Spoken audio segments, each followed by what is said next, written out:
샬롬. 오늘도 하나님 말씀 앞에 나오신 여러분 환영합니다. 우리 함께 기도하겠습니다. 하나님 아버지, 오늘도 우리에게 귀한 하나님의 말씀 주시니 감사합니다. 오늘 이 시간을 통해서 하나님이 주시는 힘과 능력으로 살아갈 수 있는 우리가 될 수 있도록 도와주시옵소서. 예수님의 이름으로 기도했습니다. 아멘. 오늘 함께 살펴본 말씀은 예레미야서 52장 1절에서 11절입니다. 예레미야서 52장 1절에서 11절까지를 함께 살펴보도록 하겠습니다. 이제 예레미야서 끝부분이 다 와갑니다. 오늘 우리는 이제 예레미야서 52장을 읽게 되는데, 사실상 51장에서 모든 메시지는 마무리 짓게 됩니다.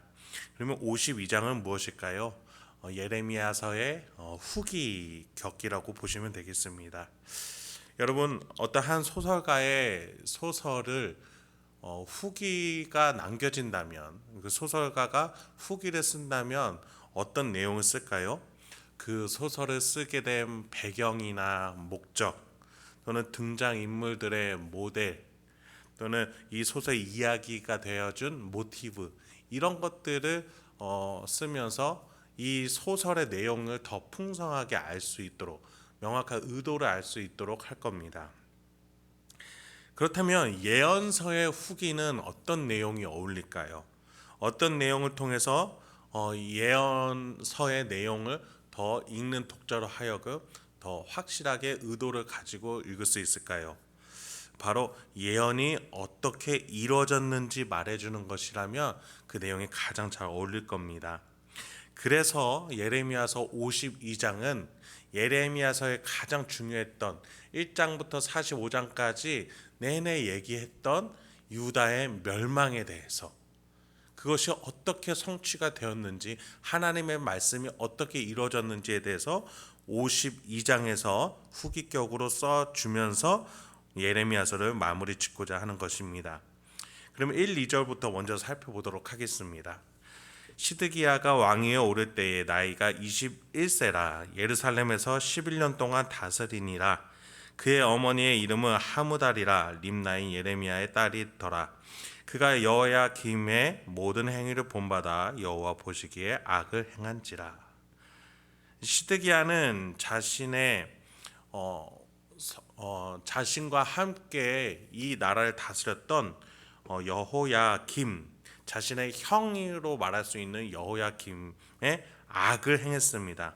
그 당시 유다 민족의 왕족 분위기와 유다 문화가 얼마나 하나님의 말씀과 멀었고 영적인 시야가 닫혀 있는지에 대해서 우리는 그간 본문을 살펴보며 알았습니다. 성경은 유다의 바벨론 멸망이 다른 무엇보다도 하나님을 떠난 악 때문이다 라고 말해줍니다. 여호와 보시기에 악했음이 가장 중요한 사실인 것이죠. 여러분, 우리가 인생을 정리할 때에 우리는 과연 하나님 보시기에 어떤 사람이었을까? 이 질문을 우리는 생각할 수 있어야 하겠습니다. 하나님이 본래 우리를 태초에 만드실 때에 천지를 창조하시고 사람을 창조하실 때 하셨던 말씀처럼 보시기에 심히 좋았던 상태였습니다. 우리는 이대로 심판대에 갈 수 있을까요?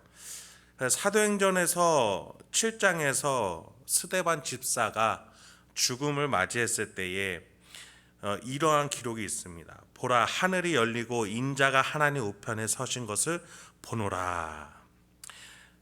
마치 하나님이 스데반 집사를 맞아 주시면서 심히 좋아하시며 잘하였도다 착하고 충성된 종아 라고 말씀하시는 듯합니다. 그렇습니다. 우리는 하나님 보시기에 태초에 만들어졌던 그 좋은 모습대로 우리가 살아가지 못해 죄인이고 악하며 근원까지도 악한 우리의 상태지만, 예수 그리스도를 통해서 우리에게 의롭다고 잘하였다 착하고 충성된 종이라고 불릴 수 있는 기회를 허락해 주셨고 죄사함의 기회를 허락해 주셨습니다. 예수 그리스도와 함께 갔을 때 우리는 하나님의 아들이 되고 하나님이 기뻐 안아주시는 그런 회복의 관계로 갈 수 있는 것입니다. 그래서 우리는 그 하나님을 만날 그 심판대를 바라보면서 살아가야 합니다. 오늘 본문에서 보여준 시드기야와 여호야김에 대해서는 평가가 분명합니다. 보시기에 악했다. 여호와 보시기에 악하도다라고 오늘 본문에서도 시드기야에 대해서 평가해 줍니다. 3절 4절로 이어집니다. 여호와께서 예루살렘과 유다에게 진노하심이 그들을 자기 앞에서 쫓아내시기까지 이르렀더라. 시드기야가 바벨론 왕을 배반하니라. 시드기야 제9년 열째 달 열째 날에 바벨론 왕 느부갓네살이 그의 모든 군대를 거느리고 예루살렘을 치러 올라와서 그 성에 대하여 진을 치고 주위에 토성을 쌓음에 시드기야 왕과 유다 백성들의 하나님을 향한 악은 어디까지 치닫게 됐습니까? 하나님께서 쫓아내시기까지 이르게 되었다라고 평가해 주고 있습니다. 하나님께서는 예루살렘과 유다에 계속해서 하나님의 선지자와 말씀을 보내셨습니다. 그러나 그들은 자신의 죄악과 패악을 계속해서 보지 못했고 교만했고 자신의 힘과 고집으로 살아가고자 했습니다.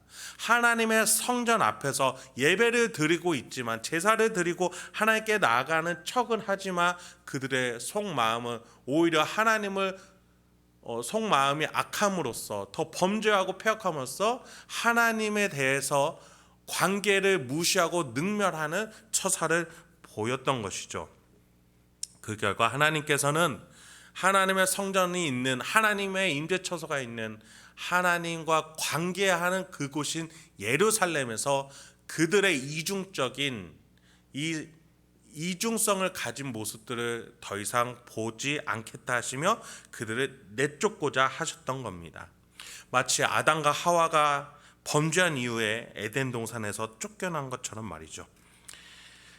우리가 하나님과 함께하기 위해서 필요한 것은 거룩함과 깨끗함이 아닙니다. 하나님과 함께하고자 하는 순종의 마음, 관계의 마음입니다. 그 마음만 있으면 하나님께서 거룩함과 깨끗함을 우리에게 선물로 주십니다.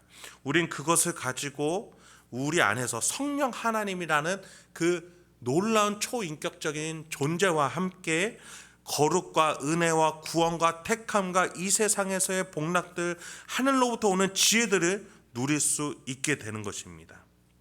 그런데 그러한 선물들과 은혜의 통로들을 다 거절하고 부인해버리고 나의 생각과 고집, 이 세상을 향한 자랑과 육신의 정욕과 내가 원하는 신념과 고집만을 따라간다라는 것은 결국에는 하나님께서 진노하실 수밖에 없다라는 겁니다. 그 결과 유다와 시드기야는 예루살렘에서 쫓겨나게 됐던 겁니다. 5절부터 8절까지 이어집니다. 그 성이 시드기야 왕 제11년까지 포위되었더라. 그의 넷째 달 9일에 성중에 기근이 심하여 그 땅 백성의 양식이 떨어졌더라. 그 백성이 파괴됨에 모든 군사가 밤중에 그 성에서 나가 두 성벽 사이 왕의 동산 견문길로 도망하여 갈대아인들의 그 성읍을 에워쌌으므로 그들이 아라바 길로 가더니 갈대아 군대가 그 왕을 뒤쫓아가서 여리고 평지에서 시드기야를 따라 잡음에 왕의 모든 군대가 그를 떠나 흩어진지라. 하나님과의 관계를 거절했던 그들은 포위를 당했습니다. 하나님은 얼마나 진노하셨던지 그들을 하나님의 눈앞에서 쫓아내시기 위해서 그들을 포위해내십니다. 나가라는 거죠. 하나님 앞에서 떠나가라는 거죠. 하나님과 끊어진 관계에서 하나님이 주실 게 없다라는 겁니다. 내가 아무리 손을 내밀고 너에게 아무리 선지자를 보내고 내가 너희와 관계하고 싶다고 아무리 얘기해도 다른 곳으로 나아가고자 하는 너희여 떠나가라는 겁니다. 여러분, 그래서 하나님의 택하신 방법은 갈대아인 바벨론을 불러서 그들을 포위하면서 떠나게 하시는 것이었습니다. 결국 그들은 도망자 신세, 처량한 신세가 되고야 말았습니다. 하나님을 떠나서는 그러한 신세가 될 수밖에 없다라는 겁니다. 하나님께서는 그런 도망자 신세로 그치게 하지 않으시고 분명한 하나님의 심판을 주십니다. 하나님을 떠난 자에 대한 하나님의 평가와 정죄를 허락하시는 거죠. 9절부터 11절입니다. 그들이 왕을 사로잡아 그를 하마 땅 리블라에 있는 바벨론 왕에게로 끌고 가매 그가 시드기야를 심문하니라. 바벨론 왕이 시드기야의 아들들을 그의 눈앞에서 죽이고 또 리블라에서 유다의 모든 고관을 죽이며 시드기야의 두 눈을 빼고 노사슬로 그를 결박하여 바벨론 왕이 그를 바벨론으로 끌고 가서 그가 죽는 날까지 옥에 가두었더라. 시드기야는 예언대로 바벨론으로 잡혀가지만 그는 바벨론을 보지 못하게 됩니다. 하나님은 시드기야의 두 눈 그리고 그의 자손 그 곁에 있던 신하 모두를 데려가셨습니다. 하나님을 떠난 자의 결말입니다. 그리고 시드기야는 결국 감옥에서 갇혀 평생 살다가 죽고 맙니다. 여러분, 하나님 없는 우리네 인생이 바로 이런 모습이 아닐까요? 하나님 없는 인생을 한번 생각해 봅시다. 우리는 우리의 눈으로 우리의 생각으로 정치는 이렇다, 경제는 이렇다, 사회가 이래야 한다라고 판단합니다. 누구나 자신이 정답이라고 말합니다. 인생을 이렇게 살아야 한다라는 자신만의 기준을 고집하면서 살아냅니다. 자신의 눈으로 보기 좋게 말이죠. 마치 자신의 왕국과 자신의 왕권을 수호하려고 하나님의 말씀을 거절했던 것처럼 말이죠. 그러나 우리에게는 신비와 모순이라는 우리의 눈과 지성으로는 보아도 알 수 없으며 또 입으로 설명해낼 수 없는 영역이 분명히 있습니다.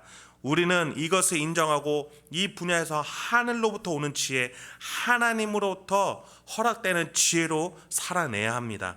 그러지 못하는 이들은 그것까지도 하나님의 영역까지도 자신의 고집과 아집으로 해석해내려고 합니다. 그것을 성경은 고집과 교만이라고 부르고 있는 겁니다. 하나님의 심판의 대상은 결국 이 고집과 아집입니다. 하나님의 도움으로 살아내야 되는 분명한 영역이 있는데 그 영역까지도 자신이 마치 신이 된 것 마냥 자신이 마치 모든 것을 다 할 수 있다라는 그런 교만이 결국 하나님의 심판의 대상이 되는 겁니다. 시드기야는 자신의 인생에 있어서의 그 불안함을 이겨내지 못해 그 불안함을 자신의 힘으로 이겨내려고 하나님의 메시지 전달자 예레미야를 계속해서 옥에 가두고 풀어내고 또 가두고 풀어내고를 반복했습니다. 자신의 마음의 불안함을 이겨내지 못하여서 예레미야를 다시금 불러내 하나님의 뜻을 묻기도 하지만 그러다가 또 다시 예레미야를 옥에 가두기를 반복합니다. 왜입니까? 자신의 마음에 만족이 되는 메시지를 주지 않았다라는 이유였습니다. 결국 시드기야에게 하나님은 관계의 순종, 신뢰의 대상이 아니라 자신의 목적과 욕심을 위한 수단이었을 뿐인 겁니다. 그 고집은 결국 스스로를 감옥에 가두게 만들었습니다. 두 눈을 뽑히게 했습니다. 하나님의 말씀을 가두고 하나님과의 관계를 스스로 컨트롤할 수 있다라고 생각했던 그 교만은 결국 자기 자신의 인생을 포로로 묶이게 했고 두 눈을 뽑히게 만들었다는 겁니다. 여러분, 우리의 이생의 자랑, 안목의 정욕, 육신의 정욕은 우리를 이렇게 가두고 말 겁니다. 나의 교만과 고집은 나를 이렇게 가두고 움직이지 못하게 할 겁니다. 우리는 이 쇠사슬을 벗어내고 나와야 합니다. 내 안에 예수를 영접했을 때 하나님이 나를 위해 계획하신 것들이 있음을 믿고 그분을 따르고자 할 때 우리는 이 속박에서 벗어나 참 자유를 누릴 수 있는 줄 믿습니다. 하나님의 그 구원을 바라보면서 하나님 보좌 우편에 예수가 서신 것을 바라보면서 세상으로부터 오는 고난과 핍박 속에서도 우리는 믿음을 가지고 그 누구보다도 평온하고 풍요하게 이 인생을 살아 걸어 나갈 수 있는 줄 믿습니다. 그런 인생 저와 여러분이 우리 삼일체 하나님과 함께 살아낼 수 있는 줄 믿습니다. 이 시간 함께 기도하겠습니다. 하나님, 오늘도 우리에게 귀한 하나님의 말씀을 주시니 감사합니다. 주여, 우리가 무엇을 바라보며 또 어떤 마음가짐으로 살아가는지 돌아보게 하여 주시옵소서. 하나님의 도우심을 바라보며 하나님과 함께 살아갈 수 있는 우리 행복한 교회 성도님들과 제가 될 수 있도록 인도하여 주시옵소서. 이 세상을 살아가며 많은 갈등과 어려운 문제들이 있는 줄 하나님께서 더 잘 아실 것이라 우리는 믿습니다. 주여, 그때마다 우리가 우리의 힘으로 우리의 생각과 고집으로 살아내려 하는 것이 아니라 잠시 기다리면서 기도하면서 묵상하면서 하나님이 주시는 지혜를 받아 살아낼 줄로 아는 우리 행복한 교회 성도님들과 제가 될 수 있도록 주여 오늘도 그 지혜와 겸손을 허락하여 주시옵소서. 이 모든 말씀 예수님의 이름으로 기도했습니다. 아멘.